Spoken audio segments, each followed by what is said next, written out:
आज हम BEd first year के विद्यार्थियों के लिए समस्या समाधान विधि के विषय में चर्चा करेंगे। समस्या समाधान विधि को आंग्ल भाषा में प्रॉब्लम सॉल्विंग कहते हैं। Problem solving is the ability to identify and solve problems by applying appropriate skills systematically.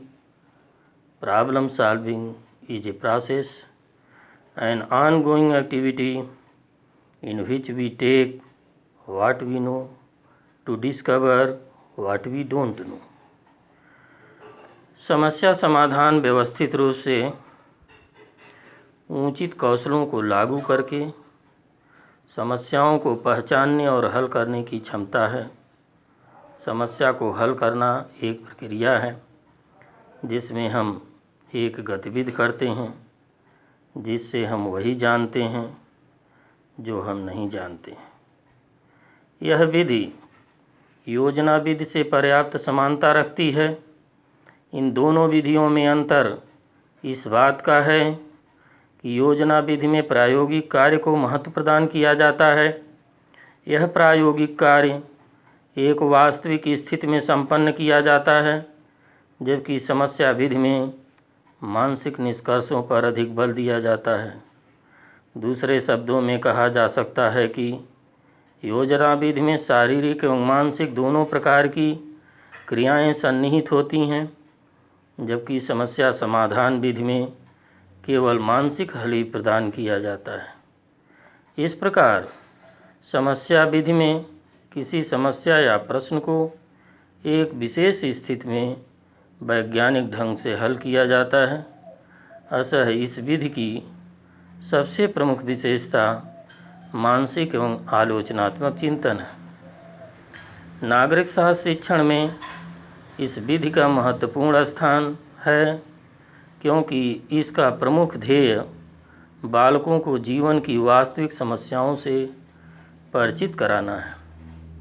नागरिक शास्त्र में इस विधि के उपयोग के लिए बहुत अधिक अवसर पाए जाते हैं। इस विधि में शिक्षक या तो स्वयं छात्रों को समस्या देता है या छात्र स्वयं समस्या प्रस्तुत कर देते हैं।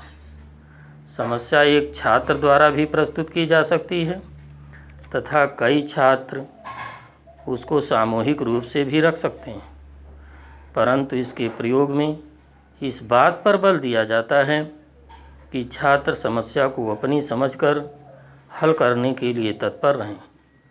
दूसरे शब्दों में कह सकते हैं कि छात्रों का समस्या में अपनत्व अनुभव करना चाहिए। इसके अतिरिक्त समस्या ऐसी चुनी जानी चाहिए जो छात्रों के सामाजिक जीवन से संबंधित हो। समस्या छात्रों की रुचि एवं मानसिक स्तर के अनुकूल होनी चाहिए। इसके प्रयोग में इन स्तरों का ध्यान रखना चाहिए। समस्या का चयन तथा प्रस्तुतिकरण, समस्या से संबंधित तथ्यों का एकत्रीकरण एवं व्यवस्था, तथ्यों की जांच तथा संभावित हलों का निर्णय, तथ्यों का विश्लेषण, आलोचना तथा उनके आधार पर परिणाम निकालना, परिणामों का मूल्यांकन तथा सामान्य नियमों का निर्माण, समस्या का लेखा। नागरिक शास्त्र में विभिन्न समस्याओं को उनके समाधान हेतु छात्रों के समक्ष प्रस्तुत किया जा सकता है। जैसे गरीबी की समस्या, निरक्षरता की समस्या, खाद्य समस्या, सुरक्षा की समस्या, भाषा की समस्या, कृषि की समस्या आदि। समस्या समाधान विधि के गुण। छात्र इस विधि के प्रयोग से सबसे उत्तम क्या है के विषय में सोचना, चयन करना, तुलना तथा निर्णय करना सीख जाते हैं। इसके द्वारा छात्र अपने भावी जीवन की सामाजिक समस्याओं का हल करने के लिए तत्पर किए जाते हैं। इस विधि के प्रयोग से छात्र समस्या हल करने की विधि को सीख जाते हैं। इसके प्रयोग से छात्र तथ्यों की संग्रह एवं व्यवस्थित करना सीख जाते हैं। इससे बालकों में स्वाध्ययन की आदत का निर्माण होता है। इससे छात्रों में वैज्ञानिक दृष्टिकोण विकसित किया जाता है तथा वे मुद्रित पृष्ठों का अंधा अनुकरण नहीं करते। समस्या पद्धति के दोष। यह विधि जूनियर स्तर के छात्रों के लिए व्यवहार्य नहीं है। यदि इस विधि का प्रयोग बार बार किया जाए तो यह नीरस एवं यांत्रिक बन जाती है। इसके प्रयोग में बहुत समय लगता है, जबकि नागरिक शास्त्र को समय सारणी में आवश्यकता अनुसार भी समय उपलब्ध नहीं हो पाता है।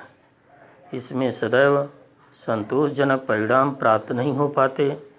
इस विधि के प्रयोग के लिए निर्देशात्मक सामग्री की बहुत आवश्यकता होती है, जबकि हमारे विद्यालयों में इस प्रकार की पुस्तकों, पत्रिकाओं आदि का अभाव पाया जाता है। इसमें छात्रों की विभिन्न रुचियों को कोई महत्व प्राप्त नहीं हो पाता। समस्या समाधान विधि के लिए सुझाव। समस्याओं का चयन छात्रों को सामाजिक परिस्थितियों के संदर्भ में करना चाहिए तथा इसके चयन में छात्रों का परस्पर सहयोग प्राप्त करना चाहिए। समस्याओं के हल के लिए अपेक्षित सामग्री को सुगमतापूर्वक उपलब्ध बनाना चाहिए। समस्याओं के संश्लेषण तथा विश्लेषण में छात्रों को पथ प्रदर्शित किया जाए। समस्याओं को स्पष्ट ढंग से प्रस्तुत किया जाए।